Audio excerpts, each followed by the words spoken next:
নমস্কাৰ, মই ৰঞ্জন চৌধুৰী। দুলীয়াজানৰ উত্তাল এই পেট্ৰল পাম্পৰ কাহিনী এতিয়া আছুৰ কেন্দ্ৰীয় সমিতি বা কেন্দ্ৰীয় মজিয়ালৈ গৈ এটা উত্তাল সৃষ্টি হৈছে। প্ৰথম কথাটো হ'ল যে এই বস্তুটো এনেকৈ গৈ পাইছে কেনেকৈ, আৰু চৰকাৰৰ যোনটো ভূমিকা তাক লৈ অলপ সজাগ ৰাইজে অলপ চিন্তা কৰিছে যে কি হৈ আছে খেলবিলাক। আজি মূলত এই বিষয়টোলৈ আলোচনা কৰিম। ইয়াৰ আগত আমি এটা এপিছড কৰিছিলোঁ, যদি কোনোবাই চোৱা নাই সেইটো চাই ল'ব, আৰু চাবলৈ হ'লে কোনো অসুবিধা নাই। চিম্পলি আমাৰ চেনেল ছাবস্ক্ৰাইব কৰি থ'লে হ'ল। ৰেগুলাৰ বেচিছত আপুনি নটিফিকেশ্যন পাই থাকিব, আৰু আমি একদম লেটেষ্ট ডেভেলপমেণ্টবিলাকৰ এইটো আমাৰ ৰাজ্যিক হওক বা একেবাৰে দেশীয় হওক আন্তৰ্জাতিক সব বিষয়তে আমি ডিছকাশ্যনবিলাক কৰি থাকোঁ। তো লেটেষ্ট যোনটো ডেভেলপমেণ্ট আমাৰ হাতত আমাৰ ৰিচাৰ্চ টিমে সেইটোৰ ইনভেষ্টিগেশ্যন কৰি ওলাইছে, আৰু এই ইনভেষ্টিগেশ্যন বেচিকেলি আপোনাৰ দুলীয়াজান আৰু শিৱসাগৰতে হৈছে। চিম্পুল কথাটো হ'ল যে আজিৰ দিনত মুখ্যমন্ত্ৰীৰ পাৰ্মিশ্যন নোহোৱাকৈ কোনো এনকাউণ্টাৰ হ'ব পাৰিব নেকি? আৰু ঠিক আছে, এনকাউণ্টাৰ বিতৰ্কলৈ নাযাওঁ। কাৰোবাক যদি হেণ্ডকাপ লগাবলৈ হয় এইটো সম্ভৱ নেকি? আৰু এইকেইদিন আমি দেখিছোঁ যে এই প্ৰাক্তন সাধাৰণ সম্পাদক আছুৰ তেওঁক হেণ্ডকাপ শব্দটোক লৈ বিৰাট লগাব নালাগে। প্ৰাক্তন বা বৰ্তমান বুলিতো কোনো কথা নাই।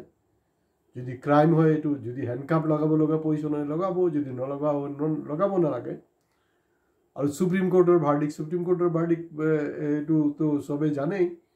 কিন্তু আৰু বহুত ধৰণৰ এনকাউণ্টাৰ হৈ আছে যিবিলাকৰ হিচাপ নিকাচ নাই, প্ৰচিডিউৰ মতে হোৱা নাই। বহুত ধৰণৰ মানুহক আইন তেওঁলোকৰ ওপৰত মিছইউজ কৰা হৈছে। সেইটোক লৈ কিন্তু কোনো অকল যেতিয়া আমাৰ সংগঠন বা আমাৰ গাত পৰিব তেতিয়া আমি বিভিন্ন সুপ্ৰিম কোৰ্টৰ কথা বতৰাবিলাক কৈ থাকিম।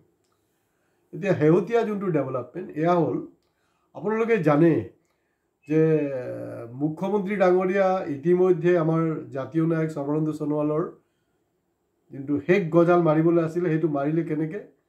ডিব্ৰুগড়ত দ্বিতীয় ৰাজধানী বনায়। মোটামুটি শেষ গজালটো মাৰিলেই। আৰু যি নহওক তেওঁলোকৰ এতিয়াও এটা লবিকেন্দ্ৰিক কিন্তু ৰাজনীতি তলে তলে আছে, শীতল যুদ্ধ এটা আছেই। কিন্তু এনে ওপৰত দুইজনে হাঁহি মাতি থাকে। আমাৰ হাতত যোনটো ৰিপৰ্টটো হ'ল যে 2026 শংকৰজ্যোতি বৰুৱা দুলীয়াজান সমষ্টিৰ বিজেপিৰ হৈ কণ্টেষ্ট কৰাৰ কথা। আৰু এই চইচটো আছিলে আমাৰ সৰ্বানন্দ সোণোৱালৰ। ইনভেষ্টিগেশ্যন অকল আমাৰ টিমৰ ইনভেষ্টিগেশ্যন নহয়, আমি বিভিন্ন মানুহৰ লগত আমি ডিছকাশ্যনো কৰোঁ কথা বতৰাবিলাক, যে হয়তো আমাৰ ইনভেষ্টিগেশ্যনবিলাক ভুল হ'ব পাৰে। তো এইটো আকৌ মুখ্যমন্ত্ৰীৰ মমাৰটো পচন্দ হ'ব নোৱাৰে, কাৰণ সৰ্বাৰ যোনটো পচন্দ, কাৰণ সৰ্বাৰ পচন্দৰ মানুহখিনি আপোনাৰ যে নেক্সট হেৰিত পাব টিকেট পাব তাৰ কোনো গেৰেণ্টি নাই। তেনেকুৱা এটা হৈ আছে। গতিকে হিমন্ত বিশ্ব শৰ্মা ডাঙৰীয়া তেওঁ একদম চলিড একদম কণ্ট্ৰল কৰিব বিচাৰিছে। নাম্বাৰ 1 টিকেট বণ্টনৰ ক্ষেত্ৰত, নাম্বাৰ 2 মুখ্যমন্ত্ৰী যাতে কোনো ৰকম সলনি নহয়। কিন্তু বিজেপি বৰ ইণ্টাৰেষ্টিং পাৰ্টি দেই। আপোনালোকে বহুতে নাজানে। খুব সম্ভৱ হয়তো আপোনালোকে এইকেইদিনত শুনিব যে গুজৰাটৰ মুখ্যমন্ত্ৰী চেঞ্জ হৈ গৈছে। কাৰণ বিজেপি এনেকুৱা এটা দল যাৰ মুখ্যমন্ত্ৰীৰ কোনো গেৰেণ্টি নাথাকে। তেওঁ নাজানে ৰাতি হওঁতে তেওঁ কিন্তু নাজানে যে ৰাতিপুৱা তেওঁৰ মন্ত্ৰিত্ব মুখ্যমন্ত্ৰিত্ব পদটো থাকিব নে নাই। তেনেকুৱা ঢেৰ উদাহৰণ আছে। আৰু লেটেষ্ট আপোনাৰ সেইটোৰ গুঞ্জন আমি পাইছোঁ গুজৰাট, খুব মোদীৰ অমিত শ্বাহ ৰাজ্যত। তো তেওঁৰ পচন্দ। আৰু এণ্টায়াৰ পেট্ৰল পাম্পৰ যোনটো ঘটনাৰ লগত স্থানীয় বিধায়ক হওক বা যি পলিটিকেল পাৰ্টি ওপৰলৈ চবৰ লিংকটো আছে। তো মমাইটো ভাবিছিলে যদি হেণ্ডকাপ লগাই দিয়া যায়, হেণ্ডকাপ লগালে তাৰ ইমেজটো বৰ বেয়া হৈ যাব। কাৰণ ইতিমধ্যে শংকৰ এটা নাৰী কেলেংকাৰীত জড়িত হৈ আছে। সঁচা মিছা সেইবিলাকে নাজানো, এইটো ইনভেষ্টিগেশ্যন হ'ব, কোৰ্টে এইটো বিচাৰ দিব। তো তেনেকুৱা এটা পৰ্যায় আছে। কিন্তু ইয়াত খেলটো উল্টা হৈ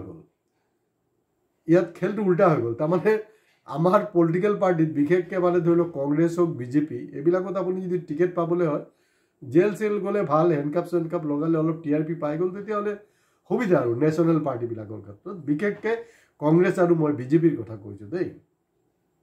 তো গতিকে তেওঁ পাব, এইটো খাটাং, কিন্তু ঝেংটো তাতে লাগি আছে। আচ্ছা, ইণ্টাৰেষ্টিং হ'ল যে ইতিমধ্যে আমি ছ'চিয়েল মিডিয়াত দেখিছোঁ 2014 পৰা আছুৱে চৰকাৰ অৰ্থাৎ BJPৰ ওচৰত আত্মসমৰ্পণ কৰিছে, আৰু শেহতীয়াকৈ কা আন্দোলনতো আমি দেখিছোঁ আত্মসমৰ্পণ, যাৰ পৰিণতি কি হৈ আছে আমি দেখি আছোঁ। আৰু কেন্দ্ৰীয় সমিতিত ইভেন সমুজ্জ্বলৰ যি বক্তব্যবিলাক, সেই বক্তব্যবিলাক কিন্তু আচলতে হেৰিক আৰু বেছি হলঠেকত পেলোৱাৰ কাৰণে কৰি আছে। খুব ন্যায়বাদী কথা বতৰা পাতি আছে। তো আছুৰ বহু মানুহৰ লগত ন্যায় হোৱা নাই, এইটো আমি চবলৈ জানো, আৰু সমুজ্জ্বল যোনে কৈ আছে তেখেতো জানে কাৰ লগত কি ন্যায় কৰিলে নকৰিলে। ভিগু ফুকনৰ ছোৱালীৰ মৃত্যুৰ পিছত আছুৰ প্ৰতিনিধি দল তাত গ'ল নে নাই, কি কৰিলে, এইবিলাক আমি চব জানো। তো যিনক এতিয়া কেমিষ্ট্ৰিটো হ'লগৈ, সেইটো এটা আছে। এতিয়া আহিলে আপোনাৰ শৃংখল চলিহা। শৃংখল চলিহাৰ হিচাপটো হ'লগৈ তেখেত শিৱসাগৰত প্ৰতিদ্বন্দ্বিতা কৰিব 2026-ত। তো গতিকে কংগ্ৰেছ BJP টিকেটটো তেওঁক নিদিয়ে, কাৰণ তেওঁৰ পপুলাৰিটি হ'ব পাৰে, কিন্তু তেওঁৰ বেলেগ এটা ইমেজো আছে, সেইটো কাৰণে নিদিব। কাৰণ যিবিলাক ব্যৱসায়িক গোষ্ঠী আছে, ব্যৱসায়িক গোষ্ঠী আকৌ মানে বিশেষকৈ হিন্দীভাষীৰ ওপৰত যোনটো কাৰবাৰ শিৱসাগৰত হৈছিলে যোৱা বছৰ, তাৰপিছত এটা বেলেগ, আৰু আপোনালোকে জানে হিন্দীভাষীৰ মানে হেৰি কিন্তু একেবাৰে দিল্লীলৈকে আছে, দিল্লীলৈকে তেওঁলোকৰ কণ্ট্ৰলটো আছে। তো গতিকে হিন্দীভাষীক মানে হিমন্তই কেতিয়াও জোকাৰি নলয়।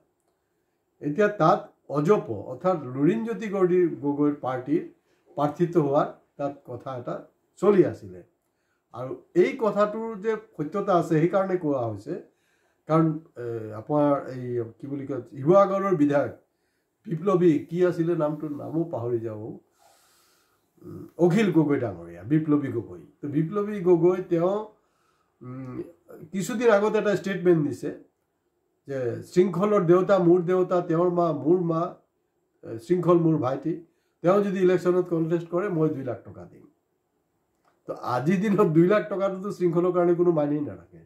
শৃংখল বিচাৰিলে আৰামত 2 কোটি টকা গোটাই ল'ব পাৰিব, কোনো ডাঙৰ কথা নহয়। তাৰমানে এইটো তেওঁ খবৰ পালে, আৰু অজপৰ সূত্ৰত আমি যোনটো গম পালোঁ, লুৰিণৰ পাৰ্টিৰ পৰা আমি যোনটো গম পালোঁ যে কোনো পধ্যেই তেখেতক টিকেট নিদিয়ে, তেতিয়া আমি আৰু বেছি এনকুৱাৰী হ'ল যে তেতিয়াহ'লে এই চৰ্চাবিলাক কেলৈ হৈ আছে। কৈছে যে নাই, একচুৱেলি এওঁক আমি টিকেট নিদিওঁ, কোনো কুৱেশ্যনেই নুঠে, কিন্তু তাতকৈ ডাঙৰ কথা হ'ল শৃংখল চালিহাক সম্পূৰ্ণভাৱে ইউজ কৰি আছে হিমন্ত বিশ্ব শৰ্মা, আৰু হিমন্ত বিশ্ব শৰ্মা এইটো ইউজ কৰিছে তেওঁৰ নিজস্ব কিছু পলিটিক্সৰ কাৰণে। গতিকে সময় 2026-ত ক'ব যে শৃংখল চালিহাৰ কি পজিশ্যন হয়, আৰু আমাৰ শংকৰ জ্যোতি বৰুৱাৰ কি পজিশ্যন হয় দেখা যাব। আৰু ছ'চিয়েল মিডিয়াত এইটো আছে যে বহিষ্কাৰ কৰিলে যে তেওঁ অহা দিনত মানে ডাঙৰ নেতা হ'ব নোৱাৰিব, তেনেকৈ কথা নহয়। হিমন্ত বিশ্ব শৰ্মাকো কিন্তু আছুৰ পৰা বহিষ্কাৰ কৰা হৈছিলে। যিসকলে নাজানে সেই বস্তুটো জনাটো দৰকাৰ। কিন্তু একেবাৰে আমি ভাবোঁ যে একেবাৰে পাৰিবাৰিক ঘৰুৱা এটা ক্ৰন্দল প্ৰপাৰ্টিক লৈ সেইটোত কোনো পধ্যে কোনো দল সংগঠন কিন্তু সোমোৱাটো উচিত নহয়। এইটোত কি হৈছে, এটা বেলেগ বাৰ্তাত গৈছে। ইয়াৰ আমাৰ আগৰ এপিছডতো কৈছোঁ, এইটো এপিছডতো এই কথাখিনি ক'ব বিচাৰিছোঁ। তো গতিকে 26 আহি পোৱা নাই, কিন্তু ইতিমধ্যে হিমন্ত বিশ্ব শৰ্মা আৰু আমাৰ জাতীয় নায়ক, এতিয়া অৱশ্যেতো জাতীয় আন্দোলনৰ পিছততো তেখেতক আৰু জাতীয় নায়ক কোনোবাই চাগে এই পদবীটো উঠাই ল'লে নেকি, জাতীয় নায়ক বুলি ক'বলৈ ৰাজি নহয়। তেওঁলোকৰ যোনটো যুদ্ধ, 26-ত কংগ্ৰেছ আহিব না BJP আহিব এইটোতো পিছৰ কথা, প্ৰথম নিজৰ মাজতে খোৱা কামোৰাটো পূৰা লাগিছে। গতিকে এই দুলীয়াজানৰ ঘটনাৰ আঁৰত, আৰু তেওঁক যে হেণ্ডকাপ যে লগালে তাৰ আঁৰত এইটো কথা ওলাইছে যে এইটো মানে মুখ্যমন্ত্ৰীৰ পাৰ্মিশ্যন নোহোৱাকৈ এইটো সম্ভৱেই নহয়। যেনেকৈ আপোনাৰ USTMৰ যিজন স্বত্বাধিকাৰৰ লগতো যি প্ৰচিডিউৰবিলাক মেইনটেইন কৰা হৈছিলে, যিটো মানে তেওঁ আল্টিমেটলি মুখ্যমন্ত্ৰী ডাঙৰীয়া গুৱাহাটী হাইকোৰ্টৰ মুখ থেকেচা খালে, কিন্তু সেইকাৰণে কৈ আছোঁ যে আমি আৰম্ভণিতে কৈছোঁ এনকাউণ্টাৰেই হওক হেণ্ডকাপেই হওক বা কাৰোবাক এৰেষ্ট কৰাই হওক প্ৰতিটা প্ৰক্ৰিয়াৰ লগত মুখ্যমন্ত্ৰীৰ এটা গ্ৰীণ ছিগনেল থাকিব লাগিব, নহ'লে আজিৰ দিনত অসমত এইবিলাক সম্ভৱেই নহয়। তো যি নহওক দেখা যাওক 2026 কি হয়, 2026 ক'ব। আৰু জনতা জনাৰ্দন আজি ইয়াতে শেষ কৰিছোঁ। নমস্কাৰ।